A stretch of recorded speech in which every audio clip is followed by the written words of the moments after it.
Time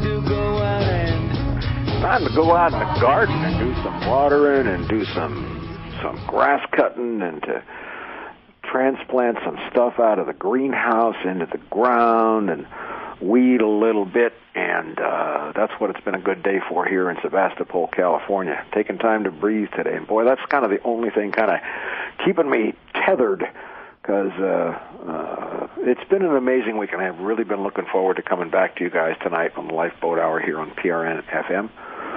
Peter Joseph is on the line. I'm going to have him on. I had the most amazing conversation with him this week. It just lifted my spirits amazingly, but I got to rant a little bit first. I mean, I drove down to L.A. on Monday, and the cheapest gas that I found along the way was $4.30 a gallon. I found some at $4.90.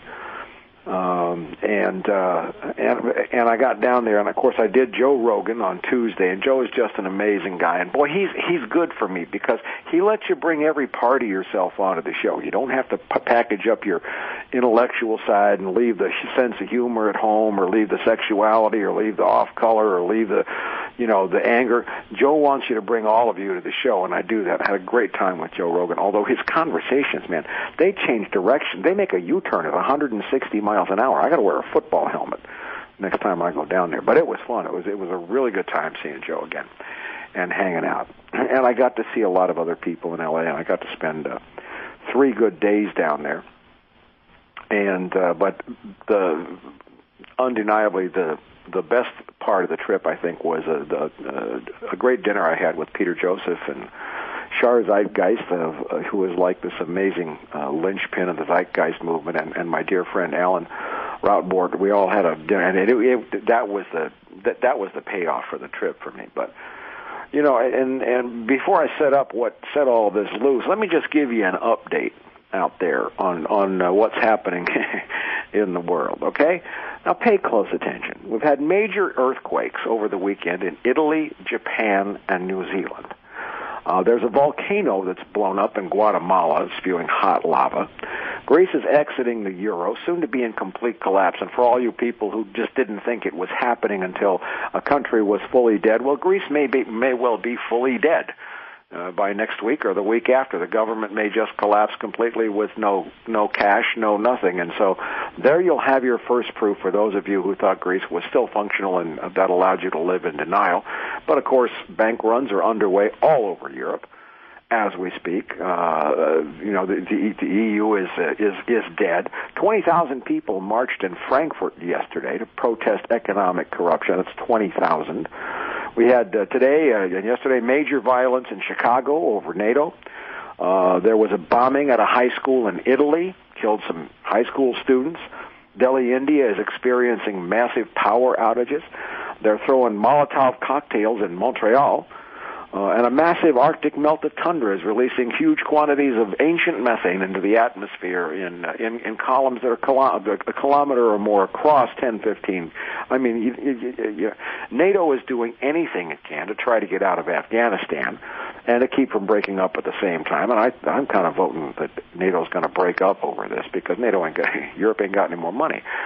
There's been a new crack found in the south wall of Fukushima's number 4 reactor. That's the wall right underneath 1,500 spent fuel rods, which, if that building falls over, is a total threat to the existence of all life on this planet, containing about 85 times more radiation than anything that's ever been released, and it would result in open-air fission reaction that really has never been experienced before.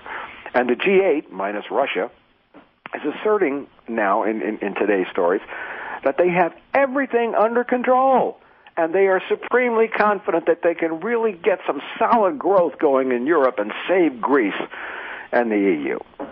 Okay, now, and on top of this, the world's electronic waste is ending up in China. Get this, there's a story on CollapseNet. It's not we anymore. 5 million TV sets, 4 million refrigerators, 5 million washing machines, and 5 million PCs, along with 10 million mobile phones, are dumped in China every year. Okay, so if you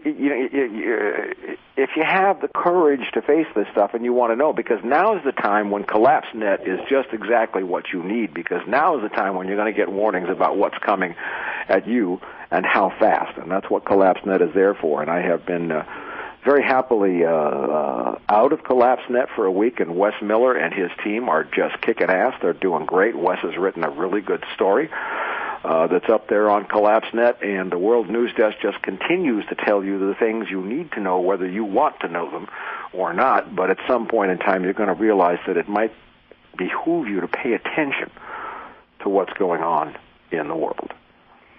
That being said, I'm down in L.A., and I got to see some old friends, and it was really good. I got to bring some presents to some people, and connect. I was eager to get back home here, but I had a great time. But then on Thursday night we went to Rush Street, which is my favorite restaurant in Culver City. I heartily recommend it. And Peter Joseph joined us, and we're sitting across from each other. And I know how I'm feeling. I'm feeling tired. I'm feeling angry.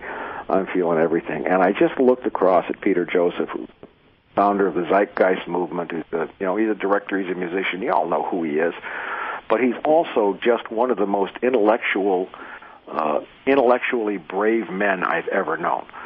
And I looked across the table at Peter, and I said, Spirit spoke to me. And Spirit said, they've had all the warnings they're going to get. And he just broke out into this huge grin.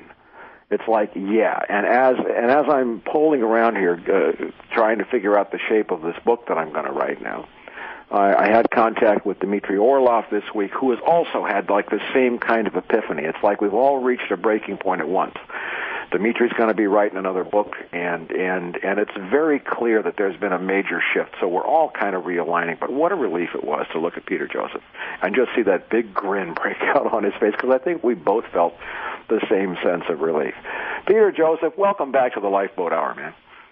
Hey, Mike, it's my pleasure to be here, and thank you for the introduction. And yeah, man, I think we're plowing against a brick wall here, and it's pretty easy to get exhausted. I think we both share a unique history. Grant, you've been going at this a whole lot longer than I have. I'm half your age, and how you've had the fortitude and stamina to keep forward, I have no idea. Nevertheless, we keep moving forward, but there's got to be a point where people need to start to think for themselves. Mm-hmm. There's a kind of a leadership complex. I'm sure you've had this come your way as well over the years, and I've been getting to the stage after dozens and dozens of lectures and traveling the globe that if people don't step up and begin to take the reins, we're going to have a kind of a grim future out there if people don't begin to realize their personal responsibility. And the one thing I would comment on regarding that conversation we had, which I really appreciated, was when you said, yeah, most people, they just want to know how it affects them in the immediate sense. And unfortunately, that is no way to live. If you can't step outside and be empathetic to the world around you and get the heebie-jeebies and you see the Fukushima power plant about to destroy humanity, if you can't feel that way, then there's something wrong with you. I'm hoping that we can get at least that across the course of time, You know what's also a relief? I'm sure you've had this experience, because we also shared about how we have been needled and poked by vampires and government operatives and all the people who just don't want people to hear what we say. And we've all had the experience that somebody says something that really gets under your skin, and about 6 weeks later you think of the perfect answer, the perfect response. And one of the ones that I had that I shared with you was like, I was so tired of people asking me how long before it happens. And what I realized, that I didn't have this answer until I'm sitting across from you, is that all these people is selfish, self-centered people, and they're not really asking how long before whatever it is, happens. What they're really asking is how long before it makes me uncomfortable. That's right. That narrow self-interest. And with that comes the absolute implicit statement that I don't give a crap what happens to anybody else in the world. I don't care if there's a billion people starving worldwide. I don't care that there's riots all over the world. I don't care that there's 6 suicides a week in Greece, 7. I don't care that the lights are going out and people are homeless and starving and there's disease. All I want to know is, when's it going to affect me? And that's right. That condition of selfishness and self-centeredness one of the best lines I ever heard from a spiritual teacher. You'll love this, Peter. This was some time ago, but this guy calls me over and he says, "Hey, Mike, there are 6 billion people in the world, and right now not one of them is thinking about you. Have a good day." And, but the problem with the level of consciousness extant at this stage of human industrial civilization is that it's not the problem that people think highly of themselves or lowly of themselves. It's that people think constantly of themselves. And right. the work that you and I do and so many others have done, and I have to salute this, requires enormous intellectual courage, emotional courage, and spiritual courage. And I'm sure I can speak for you and say we didn't go into this business because we thought it would be fun and we could make a lot of money. We did this because we felt an obligation to be of service.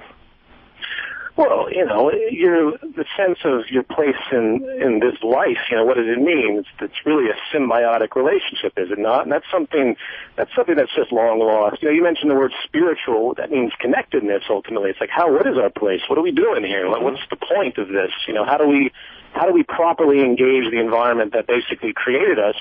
And that's what's been so lost over the years. And you have this self-indulgent culture. You have this idiotic economic system that reinforces the absolute worst possible behaviors and values of the human species. So it doesn't really surprise me that people think this way. It's just, what is it going to take? What's it going to take for people to finally wake up and realize that their self-interest really, really must become social interest in the broad scheme? Absolutely. If we expect to survive, We have an early caller. I'll get him on now. I would encourage you to hold your calls until after the bottom of the hour. I'll call for them. But Jared from Oregon's on the line. Jared? No, he's disconnected. Okay, all right, we missed him. All right, let's run with that for a second, Peter, because I have heroes. I have the ones who came before me, who set examples. That would be M. King Hubbard. Right. That would be Gary Webb. Well, no, actually, I was on the CIA case, but there are so many people. Colin Campbell, Matt Simmons. There were so many people out here talking about this for so long, and I kind of took my cue from them, and I saw them never give up. And that was the kind of example I led. But I think from my observation, and I truly respect your intelligence, you don't miss much. And that's why a good conversation with you is a steak dinner. But I've gotten the sense from everyone who has inspired me that we did this because it was like in our DNA. Sure. Well, we just recognize that this is really where the meaning rests. I mean, again, people can collect this stupid, property, and they can get their money in their bank accounts and produce their family, but where does the real meaning lie? What is the success of us? What does it mean to be successful? It's not obviously how much money you have in your bank account. It's how you relate to your environment, how you properly think about your basically subservience to the world around you. In other words, the concept of nature is so underplayed. Everyone wants to be free. We hear this buzzword all the time. No one's free. We're completely bound by these laws around us. We're bound by people. We're bound by everything that defines the environment that we gain sustenance from. And it continues to perturb me that you have this convoluted notion. I see all the presidential candidates, and I go across the world, and you see this rhetoric, this mind-numbing rhetoric of freedom, when the exact opposite concept needs to be put forward for the species to really understand its place. Well, yeah. Symbiosis. And that's really the core of the Zeitgeist movement, just to plug that. That's really what the Zeitgeist movement's about. People, as they contact you, they say, well, when's the collapse going to happen? Well, it's obviously already been happening for a very long time. If you can't see that, it's mind-blowing. Drop yourself in the middle of Africa and you'll understand what collapse means. But, people don't seem to understand that their relationship is the most critical point, and that's a shift of consciousness, which is also something we talked about. There's that C word, consciousness. Yeah, right. And that is so important. And in a certain sense, on the one hand, I can sit back and say that my struggles for 30 years have been Sisyphean, and that all I was trying to do was to get people to see that CIA was bringing drugs into the country, and then, it became this bigger thing. Right. But we face these challenges, and yet we have persevered for so long. And I'll take credit for my longevity here and all the witness I have. I have to salute you because you have one of the finest minds I've ever met in my whole life. you get the way money works better than anybody, except for me, maybe. but I appreciate that. But you see it full on with both eyes, and you see it with your heart. And when you see the evil with your heart, that's a good setup for our song. We are in a nightclub here, so we have to do a song here, Peter. That's right. And you're a musician, and so am I. And God, we love music. How much has music saved you from going absolutely batshit crazy? I know, absolutely. Yeah, so I picked out a special song tonight from New White Trash. We haven't played this actually in quite a while. I sing one word in this song.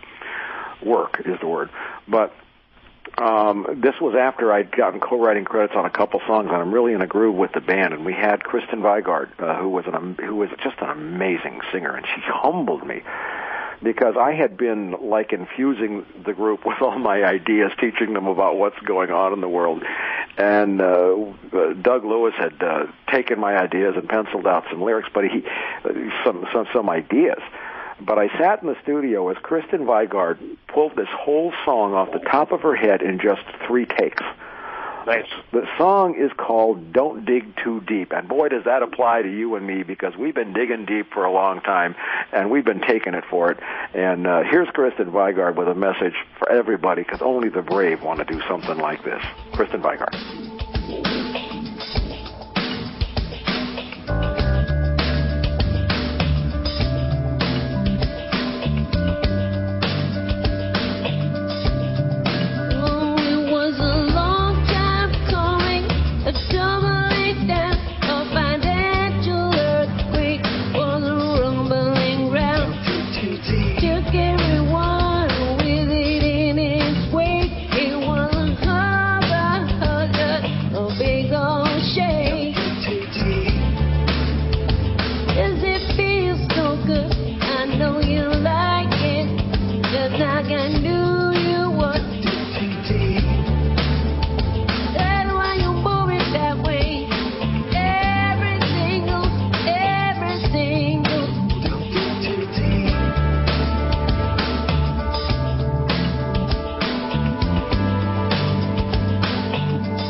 Tristan Vigard from New White Trash. The song is Don't Dig Too Deep, one of 37 originals we have at newwhitetrash.com.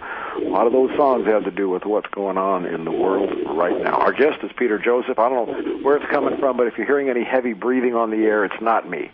It's the ghost. It's the specter of collapse coming in. Yes, just lingering right behind our neck. Yes, don't think too deep. No, just think positive thoughts. Everything will be better. Peter, we were. I'm going to get to what you're doing and all that, but there were several great themes we hit during that conversation. One, there was another great smile that I evoked out of you, which just made me really happy when I declared to you that I have become an Orwellian reductionist. I am absolutely convinced that for 5,000 years or so, human beings have been farmed like cattle. What do you think about that? Oh, I think that stands to all reason. I think people have such a loss of history. They don't seem to understand how long the game of controlling the masses has been going on. And there's nothing special about that. You know, people that, if you go back, for example, to Hitler, of course, he has this thing called Divide and Conquer. You can go to archive.org and watch this propaganda piece made called Divide and Conquer, which was an internal piece made by the Nazi regime about how to control people. And it isn't some far-fetched thing to realize that most of society has been treated like cattle. And as we pointed out in that conversation, the fractional reserve lending system, you put people into a position of servitude in a pyramid structure, and then all of that money that's funded by the energy and labor of the lower end of that pyramid just goes right up for a huge multiplier to the upper 1%, as it's now being called in the Occupy movement. So if people don't realize that, then they're really not paying attention to history, you know? Well, because they don't want to and because they have successfully or sleepily, druggedly bought the perception that they are free when they are not. True. Most people wouldn't recognize freedom if it bit them on the butt. But given that, and I'm going to plant this thought before we go to break here in about 3 minutes. As we went deeper into the conversation, and this is what I'm wrestling with as I try to structure my new book. By the way, I'm not writing the book for posterity. I'm writing the book because I have a great quote on a quilt on my bed. Born to blush unseen except by the angel. Spirit will know what I write, and it's between me and spirit what I write now. And there's a freedom in that. I don't have to kiss anybody's butt anymore. But as I think this out, we talked about how M. King Hubbert, in his early papers, and I quoted this in my second book, Confronting Collapse, King Hubbert had the direct connection between energy and money. He had it very clearly in his work. And I came across it independently, but I was really gratified to see that we'd reached the same conclusion. And he tracked this lock on the consciousness of humankind back to the origins of money, which he quoted as from folkways of prehistoric origin. In other words, it's something older and darker than prehistory, and I don't believe that there's only 5,000 years of world history. I believe there's maybe 10, 15, 20,000 years of world history that the rest has just been hidden. But what I conclude from that, and this is also something that I conclude, because you and I, Peter, cannot sit back and say that the leaders of the world, whether it's Barack Obama or the government or G8 or whoever the hell it is, are not aware of what they are doing. They are aware. They have to be aware. Their scientists are telling them about climate collapse. They know there's not going to be any more growth. They know how much oil it is, and yet they're still doing what they do. And I came up with this with a conclusion that there has been a continuous, unbroken chain of custody, evil control. I guess that's my line. I'm sorry. Of the planet. In other words, there has been a class, a cadre, some group of people who have done and possessed this knowledge and this control uninterrupted.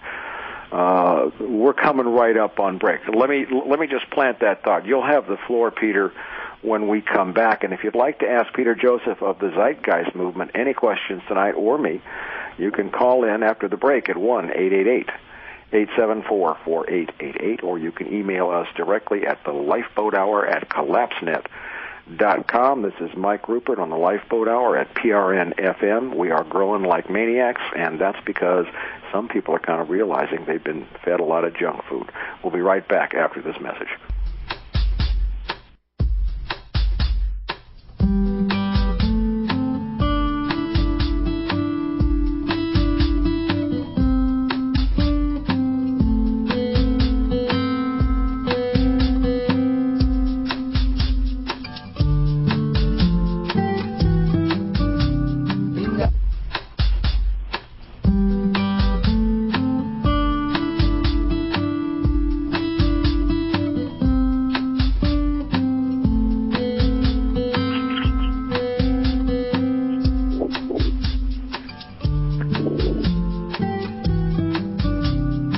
Another long walk, and we've come up red. Getting dying sold to the lies that we said. And now we can't escape from. Yeah, that's one of my favorites out of New White Trash. You can find those all at newwhitetrash.com. Our guest tonight on the Lifeboat Hour is the indefatigable Peter Joseph of the Zeitgeist Movement, who I really enjoyed his smiling, laughing face and a little frivolity. But you know what? It's probably time for frivolity now. Peter, we have a caller on the line. We're going to bring him on, but then you can pick up with that thought that I left us with right before we went to break. Jim from Syracuse, are you there? Yeah, hi, Mike. I have a question for your guest. I watched this movie. It was great. I'm trying to get some fact-finding regarding Hercules and Merthyr of Persia, and I can't seem to find it anywhere. Hercules? Did you say Hercules? Yeah. Are you referring to the first film? The first film doesn't even really address Hercules, first of all. And as far as anything to be sourced in my first film, you can find it in the companion guide that was created. It's about 220 pages. It sources every sentence. You can go to zeitgeistmovie.com and find that. But Hercules actually isn't a focal point at all. Well, Merthyr of Persia and some other people who had the same story as Jesus. It's like, I've spoken to a few people about that, how arguments would prove it, and I can't find any facts. Well, then you go to the source guide, and you'll find tons and tons, thousands of sources are there. So thank you very much. Okay. Yeah, well, that's another thing I'm not going to miss, I had to live, I'm sorry, Peter, I cut you off because I'm going to give you the thought, but it's like I had to spend my whole life, like 30-some years, footnoting when I wiped my butt. Footnoting when I brushed my teeth, and people look for one footnote, and nobody's ever challenged any of my footnotes, not even the 1,000 in Rubicon, but there is enormous freedom in just being able to speak an obvious, clear truth without needing a footnote. I'm sorry, Peter, go ahead with all that dark stuff we were talking about before the break. Oh, sure, yeah. I just comment that most of the time people just simply don't know where to look to find the information that's presented in some of these works, which is why, again, I make companion guides for all of my films. But, yeah, back to the point you made. In fact, I'd written down some notes. You brought up M. King Hubbard, and I think it's really important that everyone that hears this name follow up and research Mr. Hubbard because of his tremendous contribution and his work with the technocrats, which technocrats today is given a bad name. That people always refer to the technocrats as some overarching thing. But actually, the original technocrats were a group of people that wanted to incorporate science into the social system, and then Hubbard wanted to have energy credits, and that goes back to the link of money. Yes. And that's a really brilliant concept. It's difficult to argue the way he was attempting to assess it, but I do. People like Buckminster Fuller, Jacques Fresco, they get a lot of their data sets from the technocrats. So we have some calls stacking up. You're a popular guy. Peter, let me comment real quickly on the evil issue that you mentioned, though. One thing, the people that are in power know that what they do has very limited functionality and it serves their purposes over everyone else. But they justify it. This is something that I think a lot of people miss. They justify it as actually a positive in their mind because of how ingrained their elitism is. If you understand that mentality, you begin to see through and understand the humanity of these people. You know, if you sat down and spoke with, just the worst of the worst, like Zbigniew Brzezinski, if you sat down and spoke with the man, you probably appreciate his candor and rhetoric because he really does believe what he talks about. And he's very intelligent. He's very articulate. Oh, yes. But it's his values that are disturbed. It's the educational platform that he was brought into and indoctrinated into, almost kind of like a secret society, as they're called, where values are implanted and everyone operates kind of robotically based on those values. So that's what I really wanted to touch upon, because you have like the Alex Jones types that kind of dismiss these people and they think they should be hung up and crucified, and there's a lack of understanding of what makes a monster. You know what I mean? These people are groomed into their positions. Alexander Solzhenitsyn wrote, and I read Solzhenitsyn because I feel like I've spent most of my life in a gulag of sorts. We have 3 calls, so we're going to go to Peter from Texas next. But Alexander Solzhenitsyn wrote that men, in order to do evil, must first believe that what they are doing is good. Right. And so there, you really kind of touch on something important. But let's get to some of these callers. Peter from Texas, are you there? Peter? Peter from Texas, do we still have you? If not, we will go. Can you hear me now? Michael and Peter, you guys are modern-day heroes, in my opinion. I love what you do. Keep doing it. I'm actually the Texas coordinator for the Zeitgeist movement down here, and I had a quick question for Peter. With the NATO summit going on, is there one presentation or a particular message you'd love to give to them if you had an opportunity to speak to them up there at the NATO summit? You're talking about, you want to talk about banging your head against a brick wall. I probably wouldn't even attempt such a thing. I think, the data that we describe with respect to what NATO's responding to with these various crises across the world needs to be presented and understood by the population and the governments, so something like NATO really can be dismantled, to be perfectly frank, because it's only serving negative roles as far as I'm concerned. I agree. Thank you. All right. Thank you. Let's go to Janet from Lake Orion. Janet, are you there? Hi. I was wondering, how is the Global Redesign Institute project coming along? Oh, thank you for asking. Mike, if I mentioned that to you, but we have a project that's developing slowly. It's called the Global Redesign Institute, and basically what this is going to be an open source platform digitally for people to begin to think about the reconstruction after this breakdown that we talk about, and to be able to show the public in their regions what's possible technically, not with money, not with debt, but what's possible based on the scientific awareness we have today. So, for example, we could have people redesign all of Los Angeles, and they would take a layout of Los Angeles, look at the resources, look at where the best supply of desalination could come in, where we put vertical farm systems to provide food for the people using aeroponics and hydroponics, all advanced technology. That's going to be a wonderful project and kind of the forefront, really, of the Zeitgeist movement when we begin it, because of how critically relevant such intellectual reflection is. As far as how it's going, I'm currently in the midst of helping out with a nonprofit that's going to be based around this. And then we're going to start to establish chapter segments that will begin to engage this, basically giving each region a palette of their choice to start their own logical redesign of their region, if that makes sense. But I'm sorry to say we're still not there yet, and my time has been so inhibited by other factors that it's going to be a number of months before we get that off the ground. But it should be very exciting. Now, sitting back as I am with like the big picture that I've had from CollapseNet and my longevity of this, I thought, as you were describing that, I thought, man, that if you had that all set up, that could plug like into Transition US in a heartbeat. It's like the pieces are laying around all over the place. But what is missing is the consciousness that provides the willingness to do the work. Absolutely. To finish that point, if you showed the world what's possible and they really understood it, because everyone thinks it's sci-fi to have to be off the grid. No one thinks about it because, for one, no one can afford it, and so the monetary inhibition is so strong that people just have a complete loss of what's possible. And money doesn't have to be used to make the world into an efficient, sustainable place. Money is like an irrelevancy or a distraction even. Precisely. It completely inhibits. It messes everything up. We can't get anything done as we're watching across the world, as we're being stranglehold by debt. So it could be an amazing project, absolutely, for transition. We have another caller, Bakari from New York. Are you there? Hey, how you doing? This is Bakari. I'm the coordinator for the Georgia chapter Zeitgeist Movement. So I sort of wanted to ask a question regarding Zeitgeist Movement. The Zeitgeist moving forward from one of the quotes that you had inside of there, Mr. Ruppert. You said that capitalism, socialism, and communism were created by writers who assumed we lived on a planet with infinite resources. And I wanted to know if it would be possible for you to expand on that a little bit, and also how you see the movement as finding itself outside of that. Did you get that, Mike? Yeah, I certainly did. I mean, it's like we've all arrived at the same truth. I used that line in the movie too. You take it first.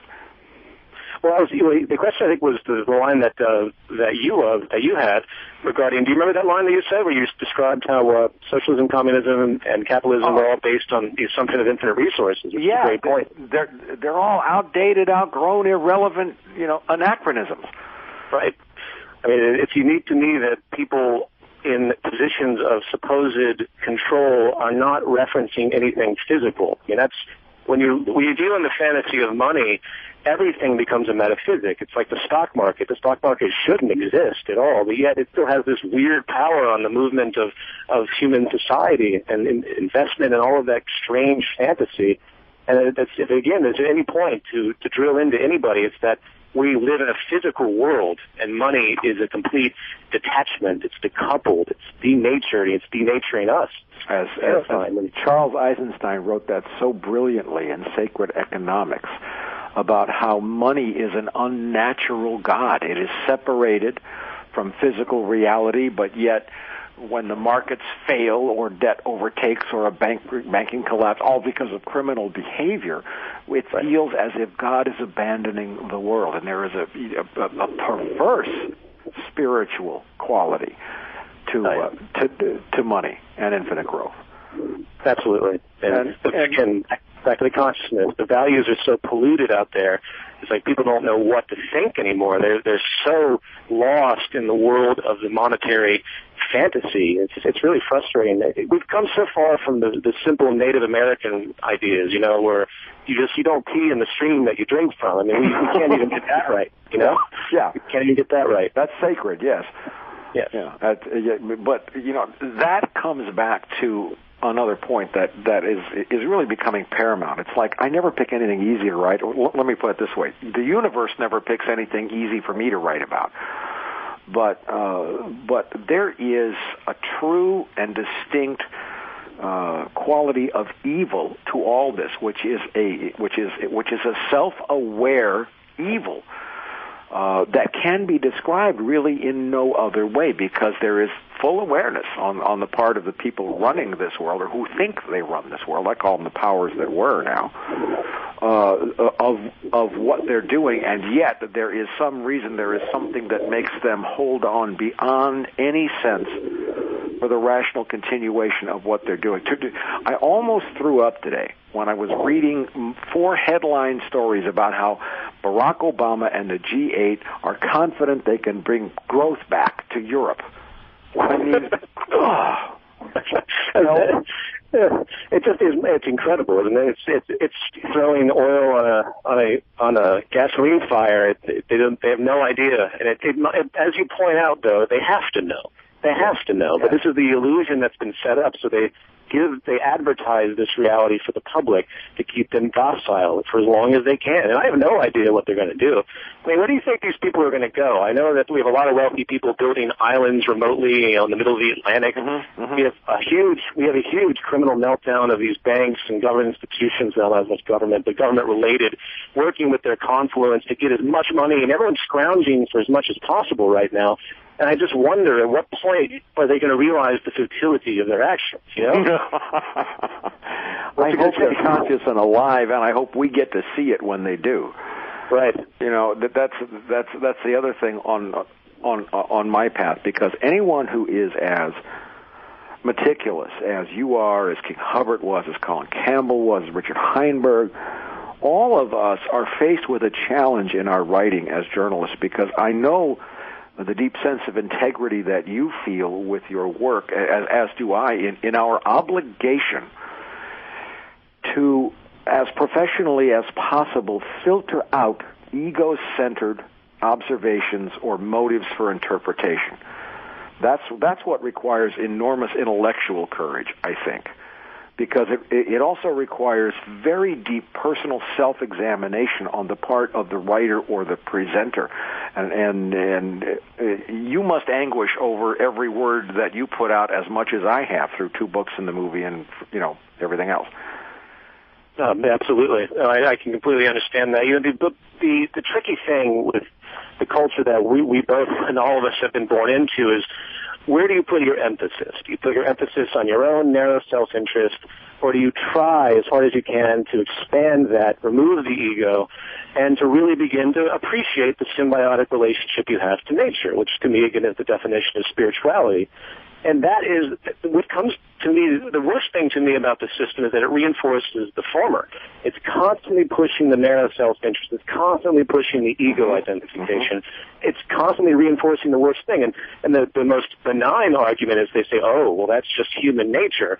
Human nature is many different things, but one of the things it can be, if you live in a world of scarcity, if you live in a world supporting ego and selfishness, then yes, human nature can be this horrid, bastardized existence where no one cares about each other, there's no empathy. Yeah. But on the other side, we have plenty of examples, and I want to make sure this point is understood by people too. We have plenty of examples through history where people have learned to work together and learned to share their resources and learned to put their minds together for the greater good. And there's nothing wrong with that. And it would seem to me that our entire evolutionary stability is based upon this shift of consciousness. One funny example I use because of I used to be into this guy Edward O. Wilson, who's a very famous microbiologist. He also did a lot of things I didn't care for, but he used to research ants. Ants are the oldest species on the planet. You know why? They're social. Ants have the longest longevity of any other species. You can go back and find strains of ants that go way past the dinosaurs.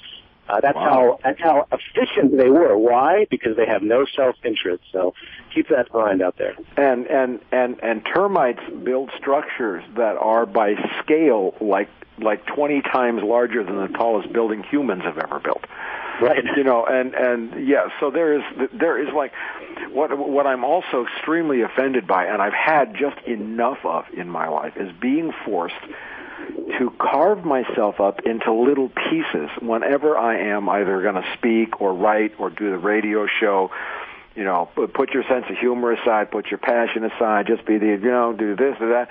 And we have been, Henry Miller, who was one of the most brilliant writers and most courageous writers, I think, of all time, intellectually especially, had this phrase called the fragmentation of maturity. And what a brilliant phrase that is. And I, for one, and I kind of got that sense from Dimitri. We're going to have him on when he gets deeper into his new book. But I wonder if you share that I'm just tired of having to leave parts of me in other places because I have to perform. Well, I can completely identify with that. I've given more lectures the past 18 months than ever, and this is coming from a really introspective kid who never, apart from doing some music performances, never gave speeches. Right. And it's by far the most grueling thing I've ever engaged. Yeah.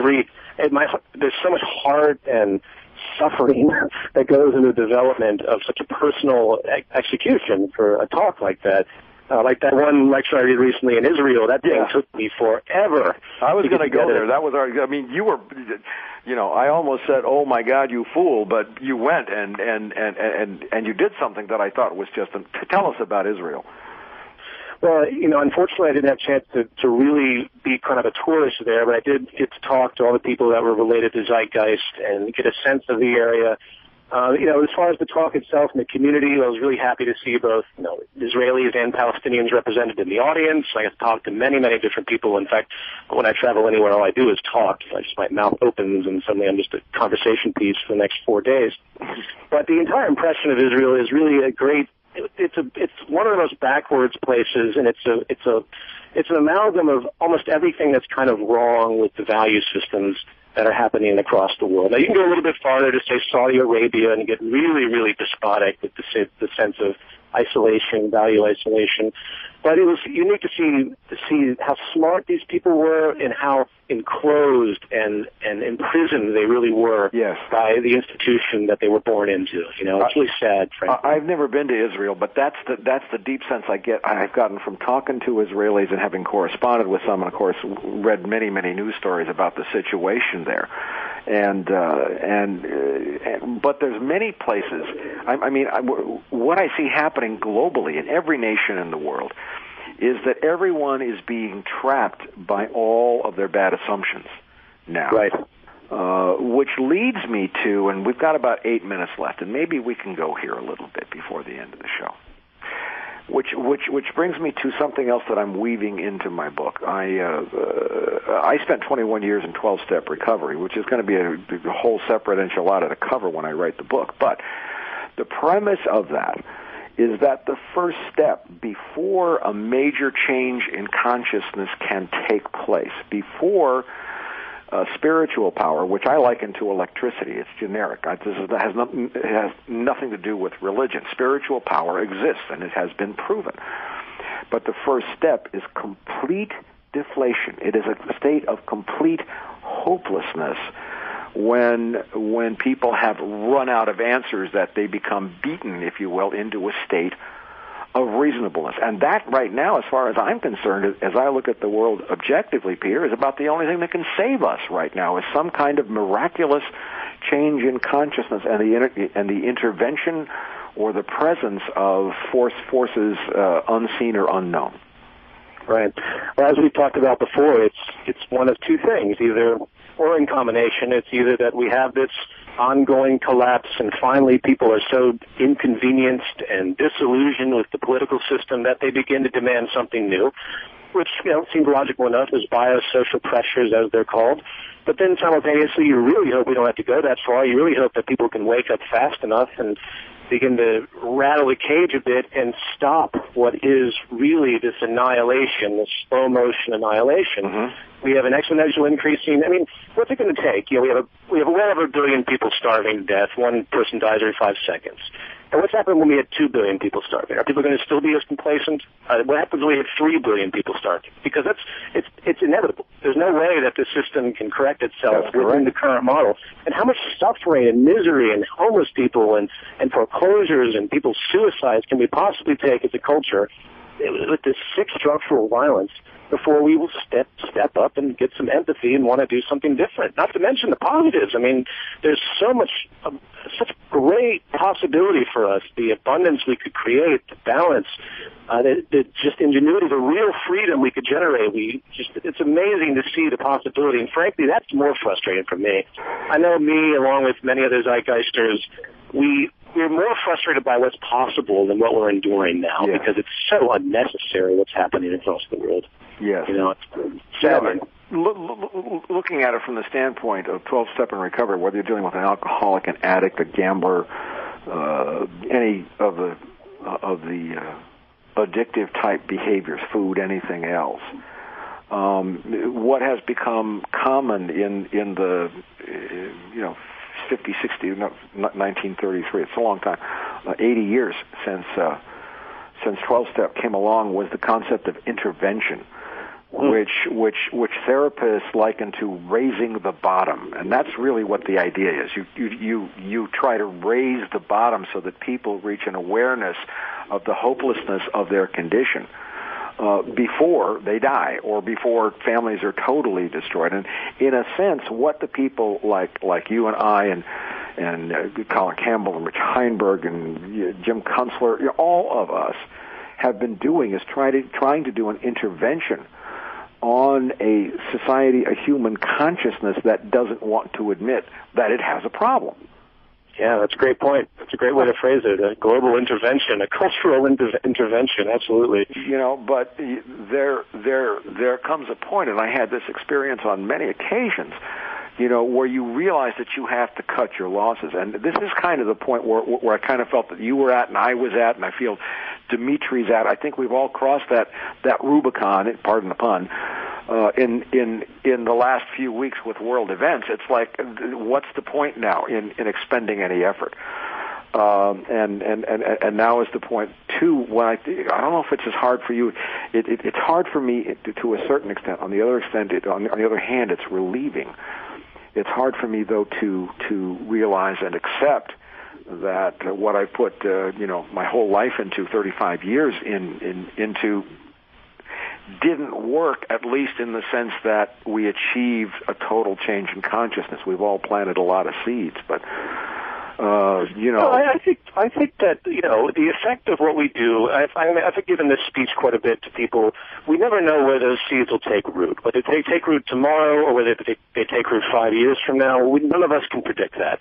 That's why the Zeitgeist movement exists really as a consciousness shifting movement, because we can talk about meetings and we can do all these things and maybe even have Occupy style events. But in the end, we don't know where it's going to shift. So I just keep going out there and doing what I can and try to inspire others to do as you do. But I try to limit expectation. I try to not torture myself by thinking that maybe even in my lifetime I'm going to see the type of shifts that are really required to get the human species on the right path. Yeah, I don't know, but I'm kind of feeling also at a point where I'm due to sit down and just have a really good cry. I can relate to that too. I'm thinking about writing another song, and because we carry this emotion, and you are my spiritual brother, and I know how hard this road is, and I've watched you walk it, and you have nothing but respect from me. But this takes an emotional toll, and it does. But it also takes a lot of heart, which is what we both have. We're down to 2 minutes before the end of the show. Peter, what's up with you next? What are you doing next? I'm going to write a song and work on my garden and try to write this book between me and spirit. What are you going to do? That's great. Well, I'm resetting. I'm not doing any more lectures for a while. I have a new film I'm slowly trying to inch into. That should be great. I also have a show, as I mentioned.